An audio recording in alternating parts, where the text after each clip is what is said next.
Hello, David McMillan here, a former smuggler, and I suppose, in this sense, for these broadcasts, a kind of an expert in the lockdown, having spent too many years during a long smuggling career locked up, either in the West or in the East or in countries few people could name. Well, here's another. I think this is from the 9th of April of the lockdown chats with Shaun Attwood. In this, we discuss quite a few things. Not many. The old Gangnam Style career, the reaction, what people had to wear, and of course, drifted off into, well, pretty much a load of nonsense. But they're kind of entertaining. So, see how it went. If we're looking for filler, I was going to ask you about some of the memento that you have lined up behind you, but I'll keep those questions to keep them fresh. Right. Okay. And how everything well where you are? Yeah, it's going really good. How many interviews today? I'm just slowing it down now. This is the second. Oh, that's a bit more civil. I mean, if I was in your shoes, I'd be sort of glazing over towards the end of them. Yeah, just looking at who the hell is this person? So now, luckily with me, even if you're asleep, I'd go on. I'm going to try and figure out how to do live streams so the guests can interact with us while we do it. That would be something. I think the viewers can interact with us. Yes, I know what you mean. Well, I was down at London Bridge just day before yesterday. It was Dry Gulch, Arizona, really. Oh. Nothing there. I think there were 10 people and 9 of them worked for the railways. And there really isn't any policing of it. It's not like the French system. Yeah. But they've always liked the idea of somebody in uniform coming up to them and saying, "Papers, please." And that "please" is the last thing you'll hear vaguely polite, because it goes downhill after that, doesn't it? Do you want me to introduce you? Yes, okay. I mean, this is, in a way, the kind of idea of it that, you remember there was an old movie called 20,000 Years in Sing Sing? Well, you had to be very old for that one. But in a way, it could be, from me, 20,000 years of lockdown, because if I added up the number of people I've met, probably close to 4,000 who've done 2 or more years on isolation, it'd come to about 20,000 years, so quite a bit. So, and my qualification in that sense is that apart from being imprisoned, having to deal with what people are dealing with now, very sudden changes. Yeah. And a lot of people are saying that, aren't they? They woke up and it's a different world, and all of that kind of thing. So on the scale of things, I think, because I noticed there's quite a few viewers who didn't know really anything about me. Yeah. So I kind of think that's this is, I think you're kind of numbering the parts of the lockdown diary series, or whatever you'd call it. Yeah, so, I usually have my snorts, about half an hour before. You've got a little bit of drool under your nose there. Oh. Yeah, give it a good old blow. Oh, shit. Hold on a second. Give it a honk.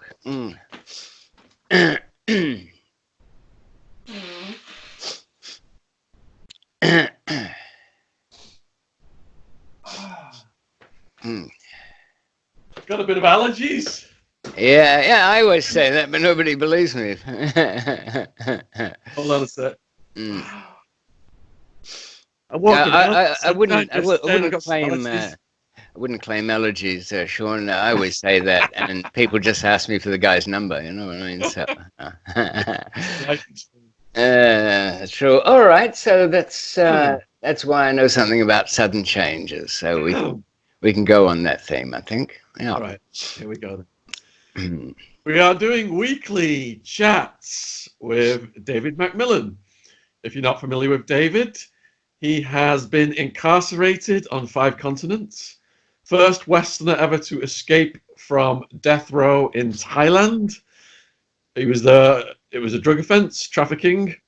And also, one of our viewers, Amy, a redneck out of Alabama, has asked if we would kindly ask the Grim Reaper's diary keeper to perhaps focus on the positive things that are happening around the world right now, such Well, as the absence of smog over Wuhan. I'm told from the level 4 bioweapons lab right now, you can look right up and see clear blue skies. The slow recovery of Boris, according to the political mafia. Can we believe anything they say? Is that yes, he's milking that as much as he can, isn't he? Well, Boris.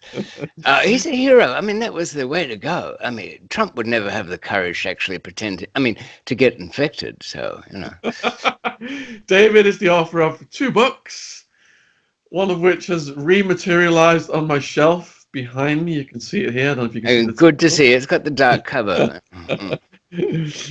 We have got Escape and Unforgiving or Unforgiven Destiny. Unforgiving Destiny to Unforgiving Shaun, Destiny. and the dark cover's to ease in dusting, so that one can dust anything off that might fall on it.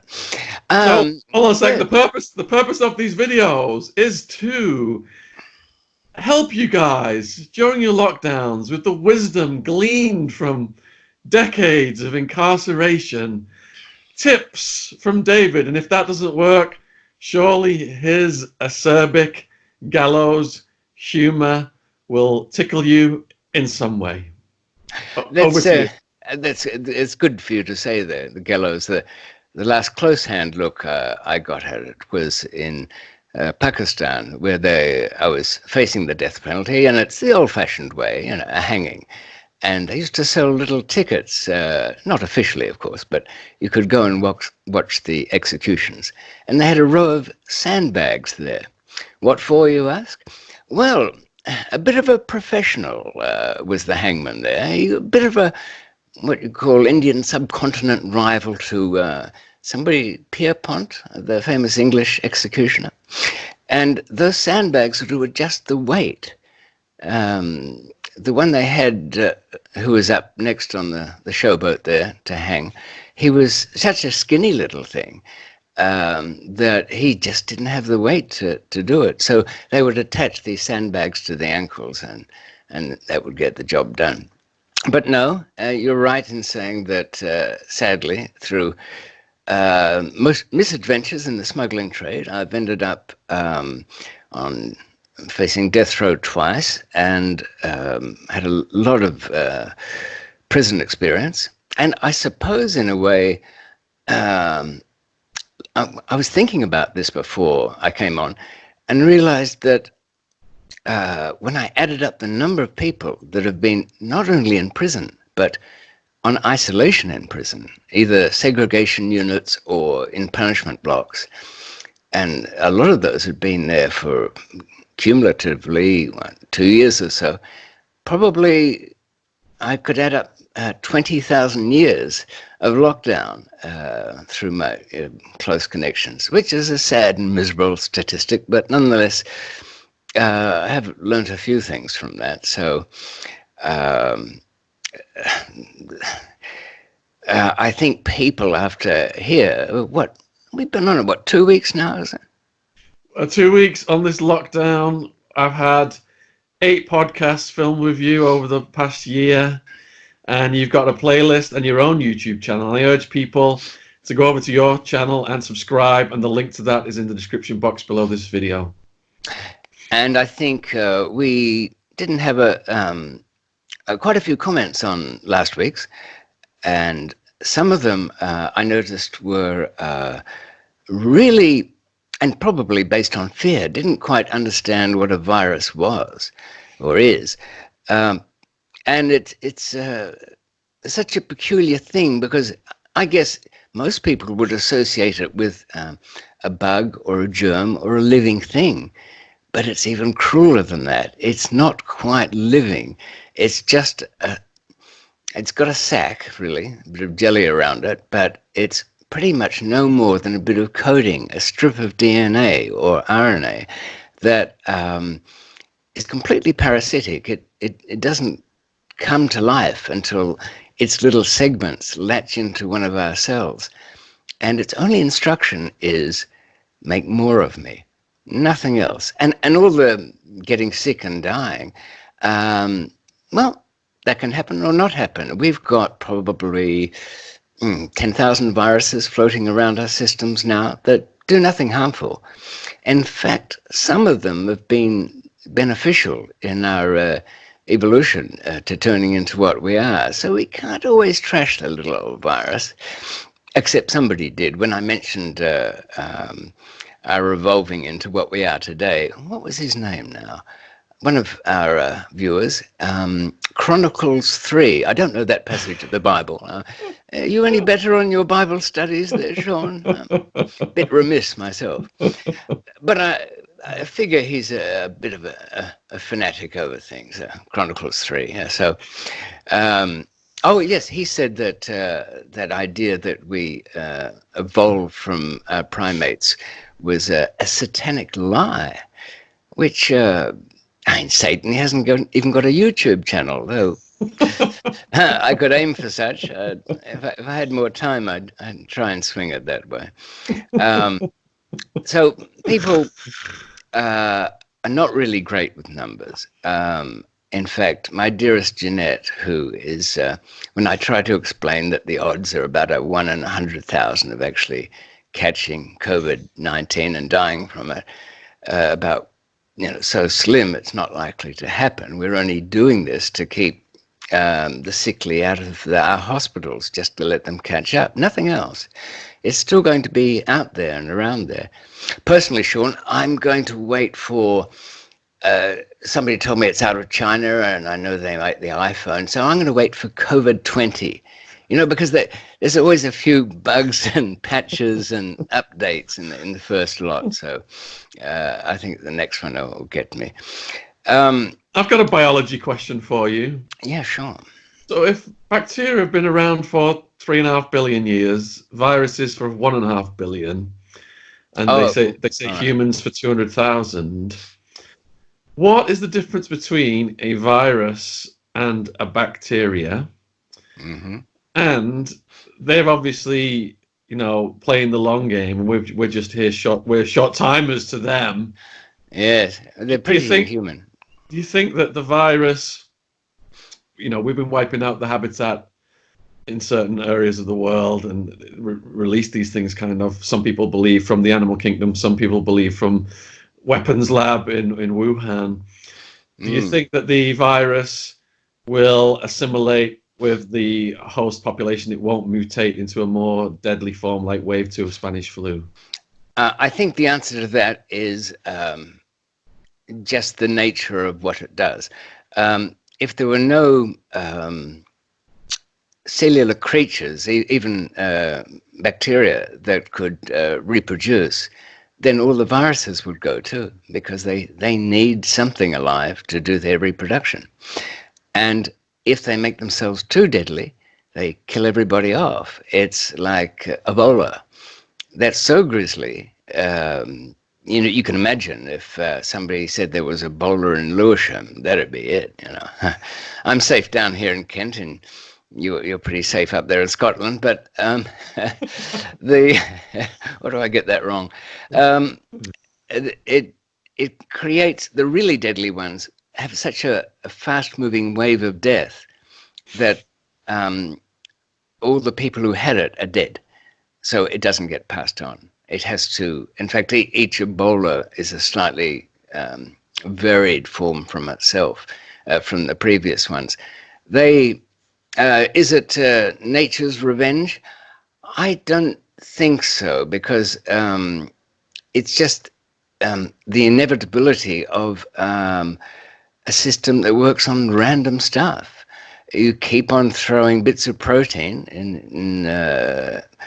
with the right genomes until something sticks, takes, and produces something.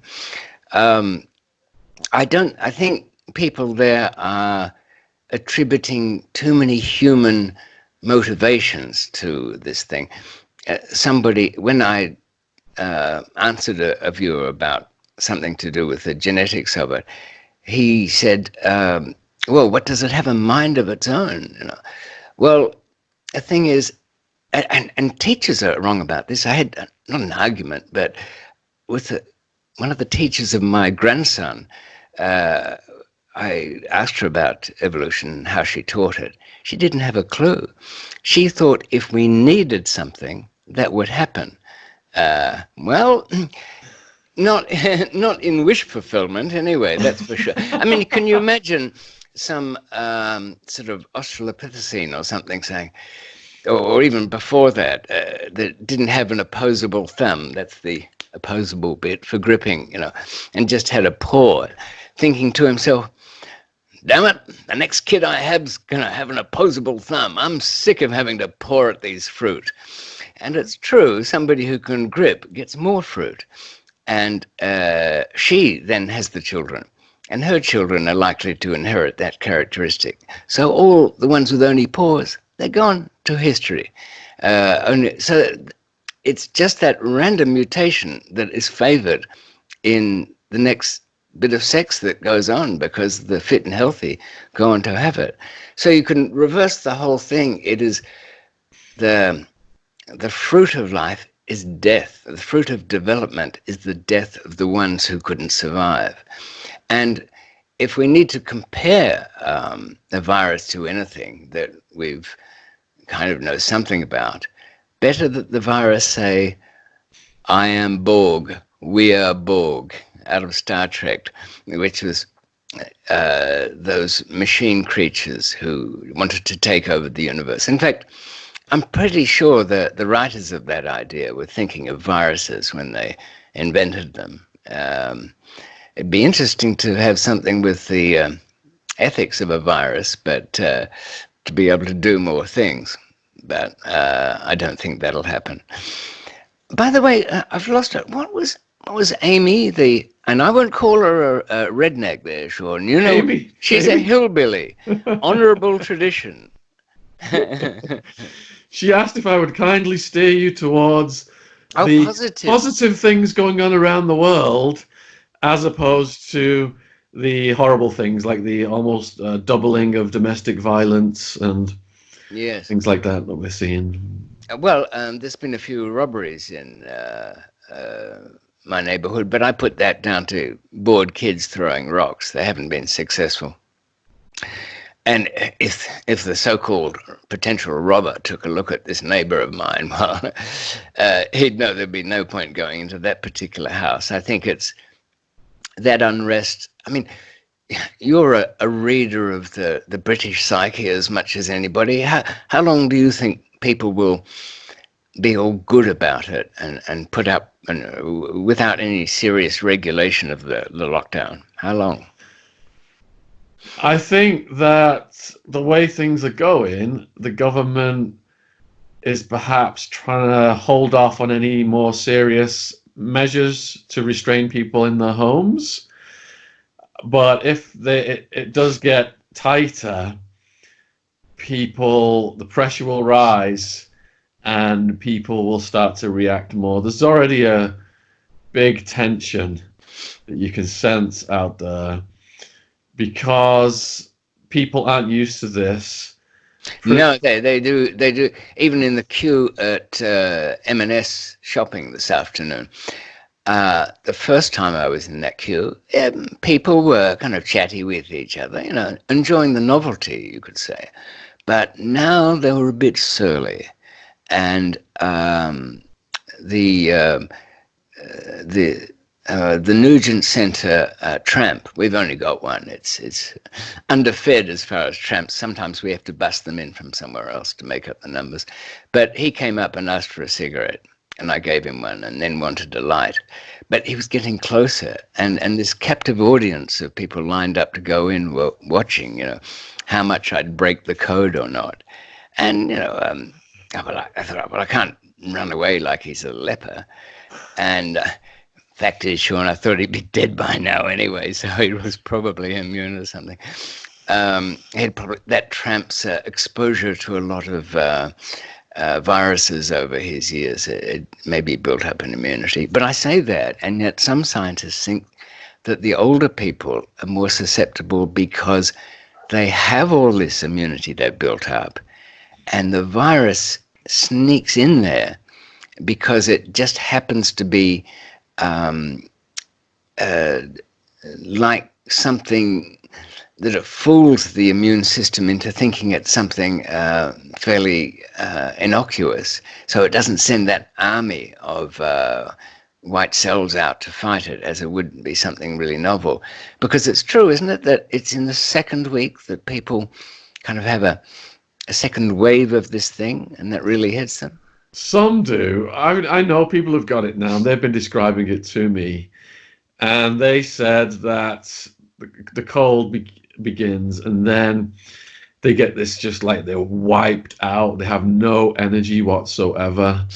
And then they can feel it affecting their lungs and their breathing. And that's what's scary with this versus the normal flu. There's these breathing issues that don't arise with the normal flu. Now that's as bad as it's got for anyone I know. But apparently the final stage is the pneumonia stage, and then the percentage of people that need to go to intensive care And get the oxygen pumped into them. That's right. Yeah, exactly. Yeah. Okay. Well, it seems that as you say, the fatal week is that resurgent effect, but it seems in parts. But we should listen to Amy, and I think the positive side is that there's something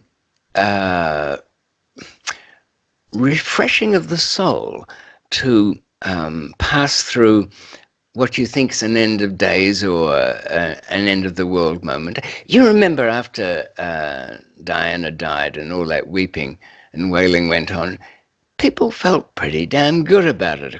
They've got it, their grief they'd shaken off, and they perhaps had a new approach. And with this, I don't suppose. Well, everybody would have experienced some degree the empty streets, and people have referred to the Omega Man many times, which has been called I'm Legend in the latest remake, where a virus has wiped out just about everybody, and it's only the mutants who are left. There's a great scene in it, Shaun, where Will Smith is in an empty building and he turns a corner and his flashlight just covers a group. They sleep a lot during the day, like some friends of mine. A shuddering kind of group of them clustered together, vibrating this toneless, transparent skin, oozing something that couldn't be called sweat by any normal sense. And he keeps the flashlight away. He doesn't want to wake them up.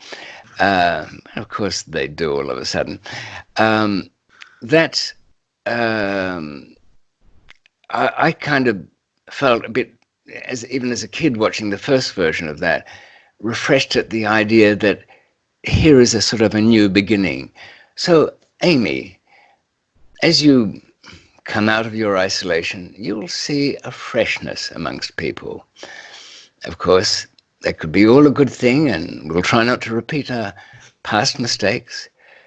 Or it could be just the mutation of the psycho killer that it took you 25 years to recognize, but you don't anymore. But it won't be like that, I'm sure. So, yeah, there are bright things to think of. I watched the original Omega Man. I was only a kid. I went to watch a dinosaur movie, and it was like a double bill, so it was slapped onto the back of it. And I was absolutely terrified. My parents were like all bugged out because I can't remember how old I was. I was just like a little kid. I couldn't sleep. I was so scared. I couldn't sleep. Really? I mean, there was some kind of, but looking back on it, it's a little bit, a 70s product, I guess. I took many years for me to realize that the chief zombie, the leader of the zombies, the one with the glasses, I think they all had heavy shades, but he was actually the newscaster in the last days before everything collapsed. The same actor, and he, was kind of threw away his script at the end of the last transmissions and said, we brought this upon ourselves. This is the original sin come again, and all of that. Curious thing, I met that actor by chance when I was smuggling something or other and checking out New Zealand airports, looking for something that was on the one hand international, but on the other that nobody came to. And I went up to him and I said, look, I admire your work, but you really are treading on old ground here. This is about the most desolate spot you'll find anywhere in the world. And he was actually kind of glad to be recognized. He was one of those character actors that never got anywhere. But for some people who don't deal with it very well, Jeanette, my dearest, she's upstairs bathing herself and binge watching. I don't know what she's up to now. Housewives of the Ozark Mountains. Is there such a one? Not Tiger King. No, that's good. She fell asleep during that last night, but I'll get her back on it. But and the Housewives of Beverly Hills is nothing but a bunch of screaming women. I said, Jeanette, don't you see how trivial these women are? How nonsensical it is? And she'd just take a bit more sleeping tonic and go back to it. But I left the room because the Russians, as you might know, soften you up with sleep deprivation before they really go to work on you. And what they play through the headphones is screaming women.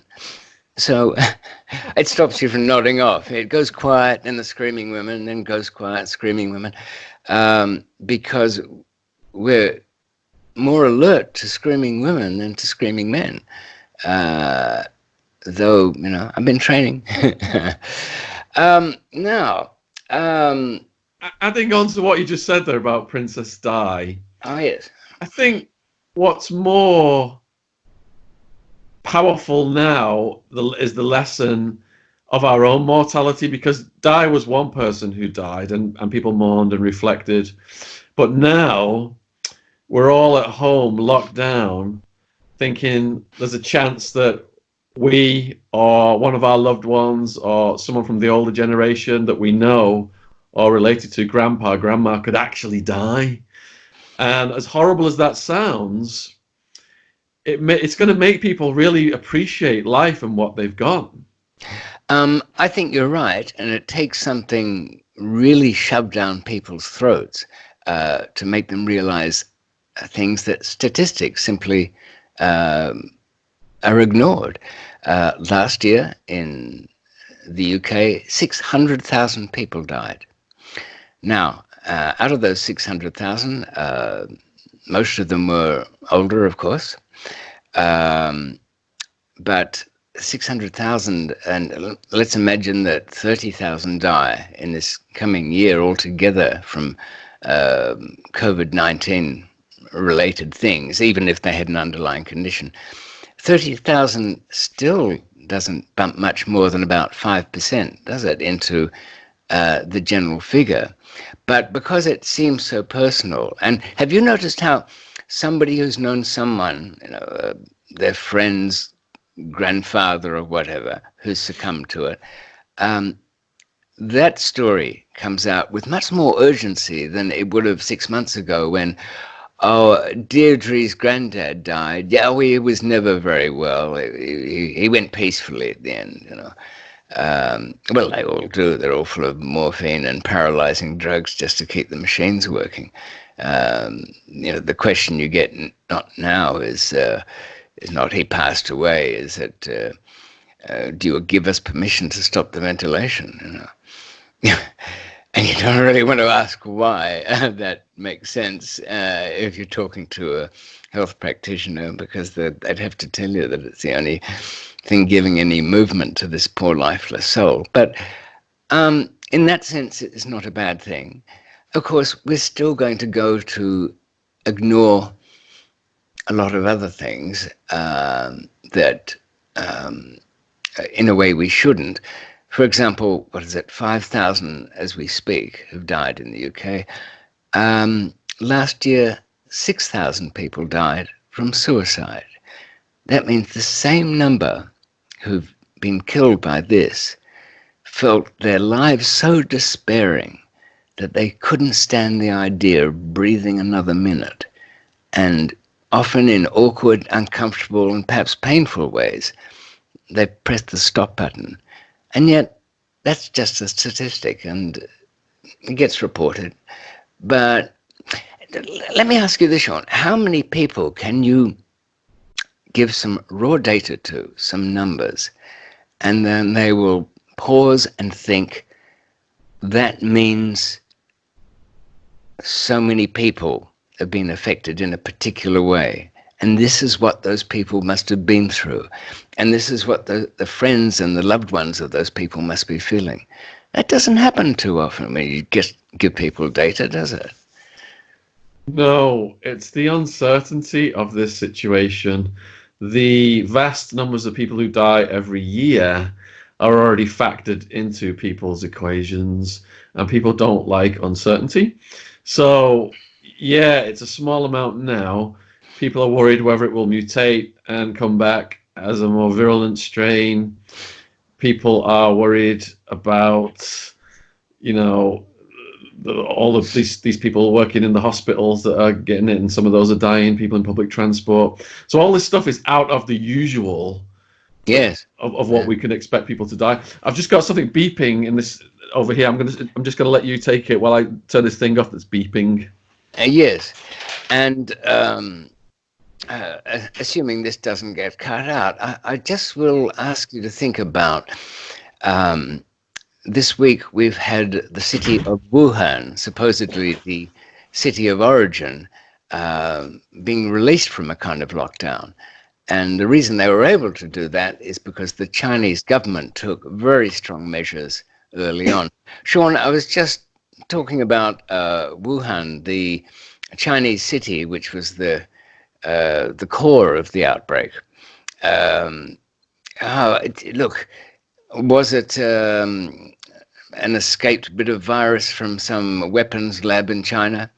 Conceivably, but it wouldn't make a very effective weapon. It's not deadly enough after all, is it? If you want a weapon, you don't want a bullet that fires accurately, but will only work, 1 in 100 times. I think if it was from a lab, and the reason, of course, people are quite keen to get onto that idea is because the Chinese government approach information in a completely different way than we do. We see it as scandal, scuttlebutt, something interesting, the right to be told. Of course, those rights are being curtailed as we speak, what you can do.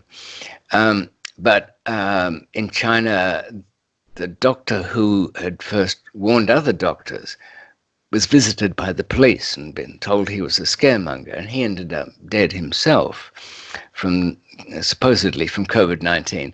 I suspect the Chinese government, well, they offed him because they just didn't like it. They embarrassed pretty bad, so him out of the way wasn't a bad thing. And you might say, well, yeah, but to have died from COVID-19, that kind of proved his point. No, it's their way of thinking, and many's, a scientist or a doctor who'd just gone too far and got his fingers burnt, killed himself with his own madness. So, as irrational as it is, that doesn't go against their case. But here's where I was leading with all this. Do you think, let's look at the results at Wuhan. They sealed the city.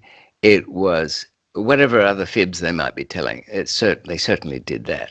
They got great cooperation. I think somebody who didn't have a smartphone was given one because people were linked into it, and they were monitored where everything that Apple and Google do to us today, but in a way where they could use that information.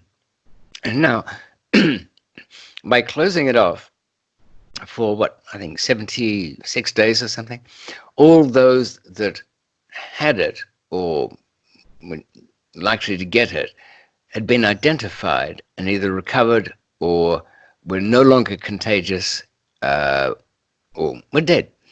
So, in a way, that's a solution. But do you think such rigid conformity could ever be imposed in the United States or in Britain? Well, the amount of people who died in China was 3,300 people, and it was peaking out at just under 150 a day for about 4 or 5 days, looking at the graph. Now, yeah, they delayed their response. The doctor died, and it's estimated that if the doctor had been heeded all over the world right now, this would be far less than what it is.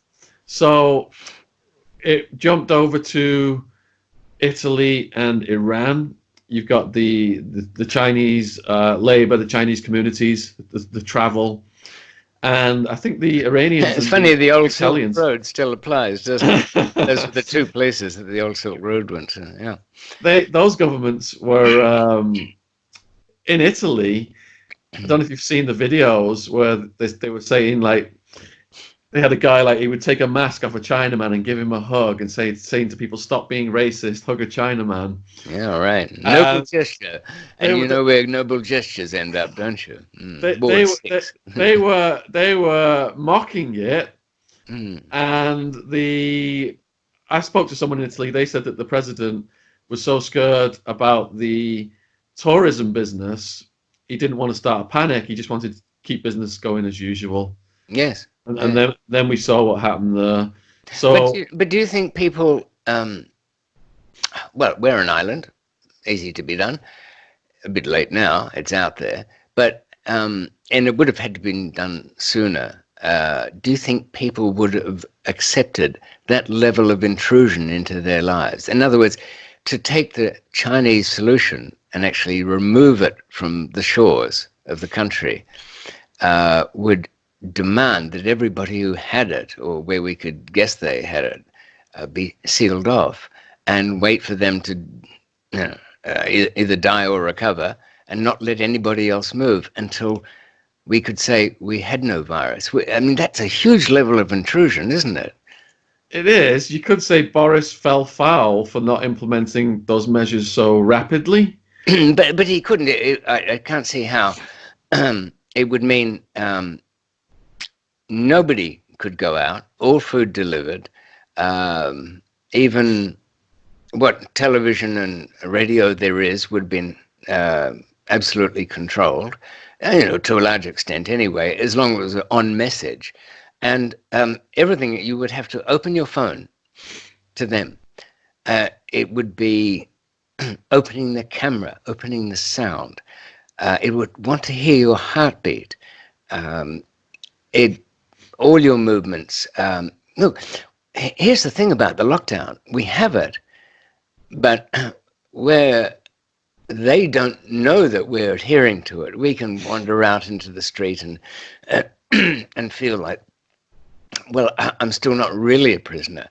But if we went to the Chinese model, that would mean every grubby little thing in our lives. I mean, perhaps the British could do it by saying, look, we know, I don't know, a quarter of you are pretty much scum of the earth, and we'll forgive what we find out from your phones. We won't report on your affairs. That bit of weed you're serving up, go ahead, all right, but you can't go out to do it, all right? You'll have to leave it out there or send it on delivery guys or something. I should mention that later. The gangs in South Africa who are normally door-to-door and doing deliveries are doing food and medicines now to try and improve their image. They'll be back to killing each other. But in a way, perhaps you could convince people to do this, but not almost everybody, the way it was in China, and certainly in the US. Wow. There are people there that are particularly worried about Big Brother's intrusion. They wouldn't open up every aspect of their lives. So I just don't see those solutions could have been done even from the beginning. It's a moral dilemma, and it's a trade-off, isn't it? it'd be interesting to see how Sweden unfolds, because they're allowing gatherings up to 50 people, and bars and restaurants are still open. So Yes. the Chinese did those totalitarian restrictions. Deaths peaked at 150 a day, which is quite remarkable on a country with such a massive population and the population density in those cities. Well, And some now, people dispute those figures, of course. yeah, we can't rely on those figures. Um, Perhaps those figures were minimized, and that's what Italy and Iran looked at and thought, well, it can't be that bad. But when the real figures shown, they realized that they were screwed. So we're at, I think, we're almost up 800 today or yesterday, and America's approaching It's up a bit. Yeah. America's approaching 2,000 a day. And globally, I think it's just the curve just keeps going up every few days. I think we're at 8,000 a day right now globally. So the attitude, there's two sides really. It's causing this. Well, if you're referring to the Swedish idea of being a little more open, I think what we know here is the only reason there's a lockdown of any kind is because the the NHS hospital service was only just getting by anyway. It simply could not take even a 5% or 10% increase in their workload. Perhaps Sweden figures, well, okay, if it goes up and it peaks, our health service, we have enough ventilators, effectively. I do think, given the cost of the lockdown in terms of breakup of families, people going mad, loss of income, poverty, because all the businesses that are tanking at the moment, their employees won't have the money to later spend on goods and services that keep other businesses going. So it's a big cost. Do you think it would have been, let's just imagine the National Health Service could have taken another 20,000 people into intensive care? They couldn't have, but if they could, do you think a better government decision might have been let it put some restrictions in, but pretty much let's get to the end of this and let it burn out and take the ones it's going to take? I think you've got to ask yourself, how much is a human life worth? Because I've heard some people say that this is just going to kill off the old people. They're parasites on the pension They've got it coming, money haven't they? anyway. And if they're not producing, they're not working, they're just taking money from the government. And if they go, it would actually be a benefit to the economy. This isn't my viewpoint. Let me make that clear. I'm just saying what I've heard some people say. Let's just go completely Logan's Run. Let's let all these old people die off, not lock down. The young people will get the immunity, and this thing will eventually go away. Like these things just go away eventually anyway, like the Spanish flu. So you got that from the extreme of one side versus the extreme of the other side. And Dr. John Campbell has said, a lot of these old people, they had a hell of a lot more years left in them. Yes. Save lives is the most important things, despite this massive economic cost of shutting the economy down. So I think people got to ask themselves, how much do they value lives versus personal freedom? I think people in their own minds will simply be asking how much do they value their own life, and that's for just about everybody above all others, and how much do they value those around them. Well, within any family it's mixed, isn't it? There's probably people that they could live without and people they love, but I can't help but get the feeling that governments are naturally reluctant to hand out the money and to take an economic hit. But I suspect that if the capacity had been there to absorb even the quantity of death you're talking about in a short time, as long as it wasn't on the evening news, old grannies dying in the car park and cold-hearted security people that the hospitals had to get in saying, no, we're full. We have Joseph Mengele Jr., who's just come on staff. Dr. Mengele will be selecting those who are fit to live, and those will be, as Logan's Run kind of thing, the young and the healthy, or people that he wanted to experiment on in his case. And the old buggers, well, they've leached off the world for long enough, time's up. I think as long as it didn't make the evening news in that way, which made the governments look incompetent, I suspect they probably wouldn't have taken anything like it. The idea of waiting for this so-called herd immunity, or the mutations to take effect, is not at all clear in COVID-19's case. It's what they call it technically, the emergent property of what it does to our cells. Could well mean that the cat's out of the bag. Everybody will get it in one form or another. And whatever happens, but it will happen, fortunately, now at a much slower pace, one that we can more or less absorb and accept. There won't be, people are looking at it, aren't they, as though, well, when lockdown is over, I'll be able to swing open my door, walk into the bright summer sunshine, which is timed quite well for spring, hasn't it? And a new kind of spring fever will take place where that's all behind us. But it won't be. It'll be creeping on in the way that HIV did, didn't it? You could say in a social sense, HIV mutated from being a mindless death sentence. I don't know whether you remember the ads from the government back in the day of when there was absolutely no treatment for HIV. It had John Hurt, he was the actor who was popped out of in Alien from his chest. He had a low, gravid voice saying, and it had the Grim Reapers all lined up. Oh, I feel comfortable in those clothes already. And I think a bowling ball came into a bunch of people and splattered them everywhere. There was that view, and then socially the view of HIV mutated into, well, I know it's a gay disease, which it isn't, of course, but I've got a few gay friends, a bit of a closet myself, come to that, Tuesdays I dress up.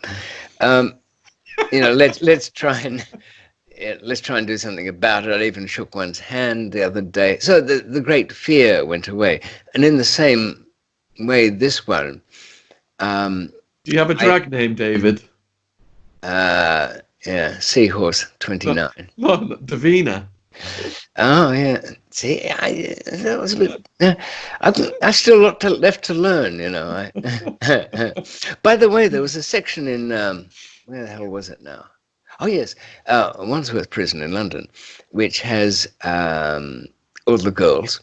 They're not really girls, or they'd be. Where do you draw in the line? Do they go to the women's prison or the men's prison? But if they divided it well with a surgeon's scalpel. If they still had their wedding tackle, they were in the men's prison, even if they were on hormones. So in that section, there are a lot of, pretty damn ugly. But maybe they were deprived of makeup in there. But there were quite a few HIV cases as well. I went over there, of course, on some pretext. I worked in the library where I could catch most things. But there won't be this sense of release from the thing as it passes on. I think we will all have to deal with this one in our own way. The people, I think, really do have a false sense that once the restrictions are gone, the disease is gone. It won't be the case at all. It'll just... Oh, by the way, I haven't quite got it worked out just right. But I think I might have said to you once, Shaun, when I joined the big advertising company with big ideas, Macy's, an American firm, part of the induction course there was referred to 12 types of people. And I thought this was just a simplification. But I started to look at it, not in their belief dynamic system that they had, but have you ever noticed there's an odd thing where you can judge a book by its cover? The look of certain people will have certain characteristics. Now, you could say, is it some kind of nascent racism or just taking the simple view of things? But I put it to you like this. If we get ourselves some, I don't know, man boy that doesn't seem to have grown up, even though he's 30, he's still chubby. He has small hands, with those little icky fingers like jellyfish. His eyes are a bit set close together, and he's got a developing monobrow going on there, and there's a kind of rubberiness to him. Well, the guy's going to be a fool. So what is it, the match between characteristics? Now, I've got absolutely not a shred of basis this, but I am kind of finding a new way to alarm people by looking closely at the physical characteristics of those who've succumbed to this thing and gone into the second stage on it, and they're in trouble. And I sadly have to report that there seems to be a recognizable type, that their susceptibility can be seen in some of their features. I'll come back to this one day when I've got a shred of it, a bit more evidence, and we'll see what we can got. But just as a little end to that, I'll say it's not often somebody we'd worry about too much. One cold sore more and Boris would have really been in trouble, but he just managed to scrape out of that one and come out of a little pause from his Churchillian transformation into a kind of, beaches of Dunkirk? Just got back. Yeah, that's our Boris. He's much more loved now, don't you notice? So we're going to have to make Amy happy and finish on with some happy, positive stories.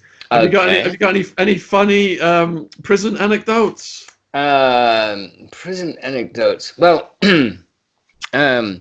bright side of ones. I don't know that there'd be that. Okay, well, the only bright side is the really bad ones usually kill themselves off before they get out, or they don't last long. But I do have this. I will not be alone, Shaun. Since you've been reporting via Skype, people have been wondering a lot, as I have, what's the backstory to some of the things behind you? That set of chains there behind you, I was recalling in Bangkok, where you got chained up for court by a guy wielding a big hammer, and he'd hammer it over your ankle. Now, for 2 cigarettes, you get a kind of rusty old pair like that. But Shaun, you should have given him a packet. You get the shiny ones. But what's the real story behind that? All right, so when I go in schools and do the schools talks, the head of the year group, the teacher, she selects 2 students to read, and the students also get their photos taken, and there's prison outfits, and there was also this thing. Now that is not a real chain; it is lightweight. It's made out of plastic, isn't it? Polystyrene, and it's you can break it even. And it's a piece of it that's broken off. It didn't last long in the schools. It got broken to pieces quite quickly. So that piece is the residual. Okay, and the cockroach looks like one of those Arizona cockroaches you referred to. Is it? Did you have that made up for yourself? When I started documenting the conditions in Sheriff Joe Arpaio's jail, I was really writing about my cohabitation with the cockroaches and their peculiarities, and how I went from trying to keep them out to more trying to live in harmony with them. And the Guardian newspaper, they ran some excerpts from my blog, John's Jail Journal. The BBC picked up on it. And the Guardian on the front page had a big picture of an American cockroach. So that became my trademark. So when I first started out doing the Waterstones book signings, now these aren't book signings whereby I just show up, 100 people are waiting, and I just sit there and sign and get going. These are book signings whereby me and my mum arrive when the store opens, and we're there till the store closes, handing out leaflets and putting people in headlocks to buy the book. So we thought, all right, well, we can come up with some props. And we did find that there was a remote control cockroach that you could have run around the store, battery operated with little remote pack. Again, that flimsy thing didn't last long either, got thrown in a drawer. It's re-emerged back onto the shelf there. And the last one we have time for on your memento, that porcelain mask behind you, if that's what it is. I think it's a plant holder, really. But I must say, if you're, using that when you go out and about, having it being bone china, that significance won't be missed by many. Must be uncomfortable, is it? So, my cousin owned a haunted pub in Bolton. And this pub was on a graveyard site, and it was the old court and execution buildings were in there. There was a room where the executed people room where they put the dead bodies, and it was a proper spooky place. People have been out there, Ghostbusters and people like that, and filmed and documentaries. It's been featured in documentaries. Now, they had a room in that pub that was completely boarded up. Nobody had ever even been in it. And in the end, my cousin, she gets put in pubs that aren't doing so well, and she brings them up to scratch. She brought that one up to scratch. And then when she moved, there was a lot of stuff that was available that we grabbed, and the head there was taken by myself. Do you ever have haunted head? Haunted head. Does it ever talk to you? She's kept me company on many a lonely night. I can bet. Well, it might keep Amy too, and she should actually take comfort more in something you said than what I've said, and that is, I do think people will come away from this with an underscored sense of their own mortality, and perhaps judge people less harshly as a result. So there's that good to be said of it, I suppose. The fragility of our existence and the fragility of everything that we take for granted. And prisoners, if it's your first time down, you've been going through life, accepting all these things, operating at this fast pace, never thinking about where it all comes from. And once you get into prison and it's taken from you and you're stripped of all your assets, and your girlfriend sends you the Dear John letter, and you go through that period of grieving. Yeah, I felt after that a sense of liberation whereby every single thing I'd pined for, $1 million house, swimming pool, jacuzzi, sports cars, all that stuff stripped. I felt a sense of detachment that was absolutely liberating. It was completely unexpected, because all of the stress of my whole life, driven by that stress to acquire things and to drive Maseratis and have a huge house and all of that. And I wrote home, I cannot believe I've got this unexpected sense of happiness that I'm not thinking about these things anymore. I feel like a mad monk in a cave. Well, it is a weight lifted from your shoulders, not having to strive for that. And I've gained from being in prison. Everything had been taken from me, and I suppose I really trained myself over the years to accept sudden and irreversible change quite quickly. It doesn't always. I mean, the most vivid example was the moment in Bangkok when I had multiple passports, but I handed one over, and from the words of the clerk saying, she said, I have to take this away to have it checked. From that very second, I knew everything that meant, that they were there, they were watching, and that even if I could get away from that place, that airport, in one piece, everything in my life was gone. And it's a frustration, Shaun, but I suppose when people are out there being frustrated at their life dissolving around them, and they're wondering how they're going to deal with lockdown, in fact, they will find some parts of it quite refreshing.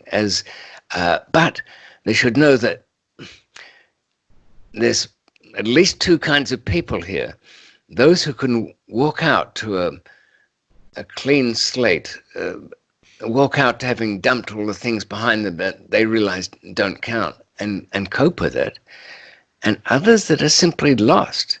Now, they want to be in that group of positive people who feel refreshed by, the clean robes, the baptism of clean waters, as it were, as they walk out into a new life.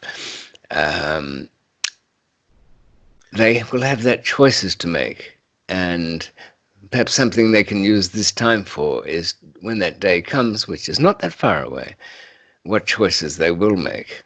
And hopefully something we've been saying might help. And they've not yet tasted walking out into the new life. When I got released, just being able to walk down a high street and buy a banana was like the heights of ecstasy for me. I felt I was high for days and days on end. Now, the severity, the length of the incarceration had a lot to do with that. But to an extent, people are going to feel that when they get their lives back and things return to normal, which they will at some point. The freshness they always do. of it all, what the newly released prisoner feels. What was your longest stretch, and how did you feel when you got out at the end of that one? Oddly enough, the longest one, which was a decade, 10 years, the release was incremental. I was going out on home leaves, and I was going out on day passes, so there wasn't that instantaneous sense. The most instant sense I had, of course, was from escaping from Bangkok prison. And once I was safely over the 7 walls and was not noticed and stood on the footbridge over the 5-lane highway that goes to the airport, just looking back, there was that relief. But the only safety came a few hours later at a hotel in Singapore.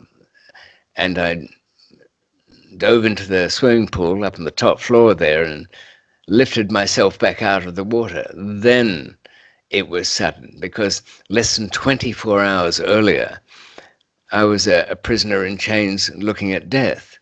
And yet here, I could either dive back into the pool and trouble, or walk away and dry in the sun. And I think you can guess what I did there, can't you? Damn pool was too tempting. And if people want to hear the full details of that story, told in the most eloquent Australian Queen's English, we have 8 true crime podcasts. And we've got lots of material. Locked up on 5 continents on the David McMillan playlist. 20 plus hours right there. Then there's all of the videos on David's own YouTube channel. Yes, link to which is in the description box below this video, as are the links to all of our socials and links to David's books as well, if you'd rather read it than hear his voice. And people, it sounds like a simple thing, Shaun, but the description box is where you click on show more. I see a lot of people miss that, because there's lots of good stuff in there. Yours about a page and a half of stuff there, but you've got you've built up a few over the years. But always I check, I look at that show more thing just to see, like not really, sort of like the credentials of whoever it is, if there's some stuff behind there. So it's always worth doing, having a look at that, Shaun. So where do you think we'll be when we speak again next week? Even a date in sight for release? So we've got the wave now. We're rising one side of the bell curve, and looking at the Italian peak lasted about 2 weeks. Yes, So, we've got a bit more to go, haven't we? And this will yeah, test the definitely. patience of everybody. I think America and these the UK couple have of got a bit more to go, yes, definitely. I think I can say with confidence that by after the third week into the fourth of this kind of conditions, we'll see little rebellions here and there, which if the authorities have got any sense, they'll pretty much ignore because you know, at some point in the future, you and I will have to let everybody know what that has done to what fragments of freedom we have left. By the way, I should just end by mentioning what I think it's Twitter has been saying. Oh, yes, here it is. This was after Amanda Holden urged her followers to sign a no to 5G letter. You've heard of that nonsense. Anyway, Twitter says they will intervene where content in relation to unverifiable claims which incite social unrest. Intervene when there's unverifiable claims, social unrest. Surely social unrest is a good thing, but our little freedoms are just all going away in streams of paper falling to the ground. But we're all in it together. There's a war on shore, and so we can't worry about that now. We'll only worry about that later when these new laws are extended for other purposes. And people are asking if we can arrange these by live stream so that they can actually interact with us and ask us questions while we're speaking to the camera. I'd just like to say to those people, I have done a couple of live streams before. I didn't set them up. Jason Goodman came into my computer and set them up. I have zero technical skills. I'm going to look in how to doing it. And maybe I'll practice just doing one myself this week, and then hopefully it's not that hard to get it so that I can set it up so that me and David are on the screen at the same time. But it is quite. Well, It if is. it works, we can perhaps select a location as a backdrop, which won't be blurred like tonight, but might look just as desolate if London Bridge Station was any guide the other day. And of course, we'll have the book in the background as well. Yes, it looks better up there. All Okay, right. Shaun. See you next time, and Yeah. bye, everyone. Cheerio, everybody. Have a jolly good lockdown. Take care out there. Boy. Right, we've got our edit point there. Well, you would have noticed in this, which was the second of the coronavirus lockdown chats, a bit of a discussion about could a virus manipulate human behavior? And I went on and spoke of, Luke the worm. In fact, I'll bring up, people have reacted so well to that. They want to know more about how this vampire creature infects the hosts, takes over the snail, changes its body and its mind. I'll go into that in another little video on doubt. Yeah, that's coming soon. But I'll bring up another one of the little chats with Shaun because they're holding my attention and I've been there. Look at another.